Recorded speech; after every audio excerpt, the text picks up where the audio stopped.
ಪ್ರಜಾಪ್ರಭುತ್ವ ವ್ಯವಸ್ಥೆಗೆ ಆಧಾರವಾಗಿರೋದು ಸಂವಿಧಾನವೇ ಭಾರತದಲ್ಲಿ ಕಾರ್ಯಾಂಗ, ಶಾಸಕಾಂಗ ಮತ್ತು ನ್ಯಾಯಾಂಗದ ಪದ್ಧತಿಯನ್ನ ಜೋಡಿಸಿ ಚೆಕ್ ಅಂಡ್ ಬ್ಯಾಲೆನ್ಸ್ ಮಾಡುವಂತ ಕೆಲಸವನ್ನ ಮಾಡ್ತಾ ಇದೆ. ಈ ಮೂರೂ ಕೂಡ ನಡೆಯೋದು ಸಂವಿಧಾನದ ಅಡಿನಲ್ಲೇ. ಸಂವಿಧಾನಕ್ಕೆ ವಿರುದ್ಧವಾಗಿ ಯಾವುದಾದ್ರೂ ನಿರ್ಣಯ ಆದರೆ ಆ ನಿರ್ಣಯ ಆಗದಂತೆ ಸಂವಿಧಾನದತ್ತವಾಗಿರ್ತಕ್ಕಂಥ ಹಕ್ಕುಗಳನ್ನು ರಕ್ಷಿಸುವ ಜವಾಬ್ದಾರಿ ನ್ಯಾಯಾಂಗಕ್ಕಿದೆ.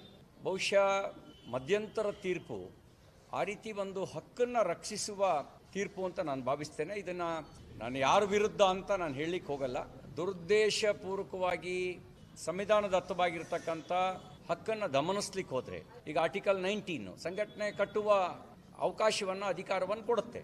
ಆ ಸಂಘಟನೆ ರಾಷ್ಟ್ರ ವಿರೋಧಿ ಆದರೆ, ಆ ಸಂಘಟನೆ ಸಮಾಜಘಾತಕವಾದರೆ, ಆ ಸಂಘಟನೆ ದುರುದ್ದೇಶವನ್ನು ಹೊಂದಿದ್ರೆ ಆಗ ಪೊಲೀಸ್ ಇಲಾಖೆ, ಕಾರ್ಯಾಂಗ ಆ ಸಂಘಟನೆಯನ್ನು ನಿಯಂತ್ರಿಸ್ಬೋದು. ಆದರೆ ಯಾವುದೇ ದುರುದ್ದೇಶವನ್ನು ಹೊಂದದೇ ಇರತಕ್ಕಂಥ, ರಾಷ್ಟ್ರಭಕ್ತಿಯನ್ನೇ ಆಧಾರವಾಗಿ ಇಟ್ಕೊಂಡಿರ್ತಕ್ಕಂಥ, ನಿಗೂಢವೂ ಅಲ್ಲದ, ಈ ಕೆಲವು ಸಂಘಟನೆಗಳು ನಿಗೂಢವಾಗಿರ್ತವೆ, ಏನು ಮಾಡ್ತವೆ ಅಂತಲೇ ಗೊತ್ತಾಗಲ್ಲ. ಆದರೆ ರಾಷ್ಟ್ರೀಯ ಸ್ವಯಂ ಸೇವಕ ಸಂಘ ನಿಗೂಢನ ಅಂದ್ರೆ ಅಲ್ಲ. ಅದು ಶಾಖೆ, ಶಾಲಾ ಆಟದ ಮೈದಾನದಲ್ಲೇ ಶಾಖೆ ನಡೆಯುತ್ತೆ. ಶಾಖೆಯಿಂದ ಪ್ರೇರಿತಗೊಂಡು ದಂಗೆ ಎಬ್ಬಿಸಿದ ಒಂದು ಉದಾಹರಣೆನೂ ಸ್ವತಂತ್ರ ಪೂರ್ವದಲ್ಲೂ ಸಿಗಲ್ಲ, ಸ್ವತಂತ್ರ ನಂತರಲ್ಲೂ ಸಿಗಲ್ಲ. ಬೇರೆ ಬೇರೆ ಮತೀಯ ಗ್ರಂಥಗಳಿಂದ ಪ್ರಚೋದನೆಗೊಂಡು ದಂಗೆ ಎಬ್ಬಿಸಿದ ಉದಾಹರಣೆಗಳು ಸಿಗ್ತವೆ. ಆದರೆ ಸಂಘದ ಶಾಖೆಯಿಂದ ಪ್ರಚೋದನೆಗೊಂಡು ದಂಗೆ ಎಬ್ಬಿಸಿದ ಒಂದೇ ಒಂದು ಉದಾಹರಣೆ ನಮ್ಮ ದೇಶದ ಇತಿಹಾಸದಲ್ಲೇ ಸಿಗಲ್ಲ. ಅಲ್ಲಿ ಕೇವಲ ವ್ಯಕ್ತಿ ನಿರ್ಮಾಣ ಮಾಡುತ್ತೆ. ರಾಷ್ಟ್ರಭಕ್ತಿಯ ಒಂದು ಪ್ರೇರಣೆಯನ್ನು ವ್ಯಕ್ತಿಗಳಿಗೆ ಕೊಡುತ್ತೆ. ಸಾಮರಸ್ಯದ ಸದ್ಭಾವನೆ ಮೂಡಿಸುತ್ತೆ. ಜಾತಿಯ ಉಲ್ಲೇಖವನ್ನೇ ಮಾಡದೆ ಸಾಮಾನ್ಯ ಆಟದ ಮೂಲಕ, ಹಾಡಿನ ಮೂಲಕ, ಯೋಗದ ಮೂಲಕ ನಾವೆಲ್ಲ ಒಂದು ಅನ್ನುವಂಥ ಒಂದು ಕೌಟುಂಬಿಕ ಭಾವನೆಯನ್ನು ವಿವಿಧ ಕುಟುಂಬಗಳಿಂದ ಬಂದಿರತಕ್ಕಂಥ, ವಿವಿಧ ಜಾತಿಗಳಿಂದ ಬಂದಿರತಕ್ಕಂಥ ಜನ ಸ್ವಾಭಾವಿಕವಾಗಿ ಒಂದಾಗ್ತಾರೆ.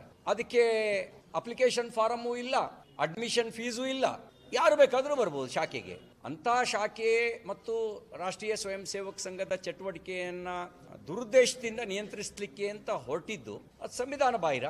ಬಹುಶಃ ನ್ಯಾಯಾಲಯದ ತೀರ್ಪು ಸಂವಿಧಾನವನ್ನು ಎತ್ತಿ ಹಿಡಿದಿದೆ ಅಂತ ನಾನು ಭಾವಿಸ್ತೇನೆ. ಇದು ಮಧ್ಯಂತರ ತೀರ್ಪು. ಅಂತಿಮ ತೀರ್ಪು ಕೂಡ ಸಂವಿಧಾನಕ್ಕೆ ಅನುಗುಣವಾಗಿಯೇ ಬರುತ್ತೆ ಅಂತಕ್ಕಂಥ ವಿಶ್ವಾಸವೂ ಕೂಡ ಇದೆ. ಕೆಲವರು ಏನು ಮಾಡ್ತಾರೆ, ಸಂಘವನ್ನು ಅದು ಮಾಡ್ತಿರುವ ಒಳ್ಳೆಯ ಕಾರ್ಯವನ್ನು ನೋಡಿಯೂ ನೋಡದಂತೆ ಜಾಣ ಕುರುಡರಾಗ್ಬಿಡ್ತಾರೆ. ಜಾಣ ಕುರುಡು, ಜಾಣ ಕಿವುಡು, ಕೇಳಿಯೂ ಕೇಳದಂತೆ ಜಾಣ ಕಿವುಡು, ನೋಡಿಯೂ ನೋಡದಂತೆ ಜಾಣ ಕುರುಡು. ಅದನ್ನು ಕೇವಲ ಹಿಂದೂ ಮುಸ್ಲಿಂ ವಿವಾದದ ಆಧಾರದಲ್ಲೇ ನೋಡ್ಲಿಕ್ಕೆ ಬಯಸ್ತಾರೆ. ಸಂಘ ಯಾರನ್ನೂ ವಿವಾದದ ದೃಷ್ಟಿಯಿಂದ ನೋಡಲಿಕ್ಕೆ ಬಯಸೋದಿಲ್ಲ. ರಾಷ್ಟ್ರೀಯತೆಯ ಸಂಸ್ಕಾರವನ್ನು ಕೊಡೋದು ಅಪರಾಧನ? ಸಾಮರಸ್ಯದ ಸದ್ಭಾವನೆ ಬಿತ್ತೋದು ತಪ್ಪ?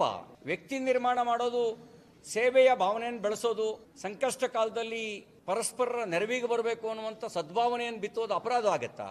ಹಾಗಾಗಿ ಯಾರು ಪೂರ್ವಾಗ್ರಹದಿಂದ ವಿರೋಧ ಮಾಡ್ತಾ ಇದ್ದಾರೆ ಅವರು ಈ ಹಿನ್ನೆಲೆಯಲ್ಲಿ ಅವಲೋಕಿಸಬೇಕು. ನೀವು ಬನ್ನಿ, ಶಾಖೆಗೆ ಬನ್ನಿ, ಅಲ್ಲಿ ಬಂದು ಅನುಭವಿಸಿ ಇಲ್ಲಿ ಇಂಥ ತಪ್ಪಿದೆ ಅಂತ ಹೇಳಿ.